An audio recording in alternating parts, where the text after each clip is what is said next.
सारंगखेडा कुकावल परिसरातून 2 म्हशी व पाडा चोरी, 95,000चा ऐवज लंपास, अज्ञात चोरट्यांविरुद्ध गुन्हा दाखल.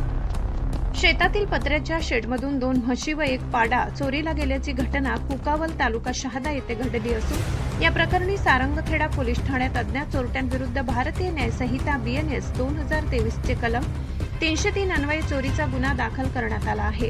या घटनेमुळे परिसरातील पशुपालक आणि शेतकऱ्यांमध्ये चिंतेचे वातावरण निर्माण झाले आहे. पोलिसांनी दिलेल्या माहितीनुसार फिर्यादी श्याम नीळकंठ पाटील वय 53, व्यवसाय शेती, राहणार कुकावल, तालुका शहादा, जिल्हा नंदुरबार यांनी दिलेल्या फिर्यादीत नमूद केले आहे की 13 जुलै रोजी रात्री 10 वाजेपासून 14 जुलै 2026 रोजी पहाटे 5 वाजेपर्यंतच्या कालावधीत ही चोरी झाली.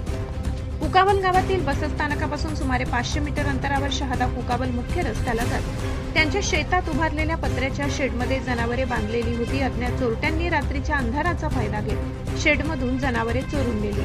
चोरीस गेलेल्या जनावरांमध्ये सुमारे 80,000 रुपये किमतीची एक मेहसाणा जातीची म्हैस, 15,000 रुपये किमतीची एक जाफराबादी जातीची म्हैस तसेच 4ही पायांवर पांढऱ्या रंगाचे खूर असलेले म्हशीचे एक पाडे असा एकूण 95,000 रुपयांचा ऐवज आहे. सकाळी शेडमध्ये जाऊन पाहणी केली असता जनावरे जागेवर नसल्याचे निदर्शनास आले. परिसरात शोध घेऊनही जनावरांचा कोणताही मागमूस न लागल्याने फिर्यादी यांनी सारंगखेडा पोलीस ठाण्यात धाव घेत तक्रार दाखल केली.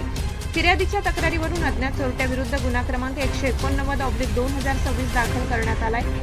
चोरीस गेलेल्या जनावरांचा शोध घेण्यासाठी पोलिसांकडून परिसरातील विविध ठिकाणी चौकशी करण्यात येत असून उपलब्ध माहिती व तांत्रिक पुराव्यांच्या आधारे तपासाची चक्रे वेगाने फिरविण्यात आली आहे. या प्रकरणाचा पुढील तपास पोलीस निरीक्षक रवींद्र बागुल यांच्या मार्गदर्शनाखाली पोलीस जितेंद्र ईशी करीत आहेत. दरम्यान परिसरात वारंवार होणाऱ्या जनावरांच्या चोरीच्या घटनांमुळे शेतकरी व पशुपालकांनी रात्रीच्या वेळी अधिक सतर्क राहण्याची गरज व्यक्त केली असून अशा घटनांवर आळा घालण्यासाठी पोलिसांनी गस्त वाढवावी अशी मागणी स्थानिक नागरिकांकडून करण्यात येत आहे. आशापुरी न्यूजसाठी मुख्य संपादक लाला चव्हाण यांचा रिपोर्ट.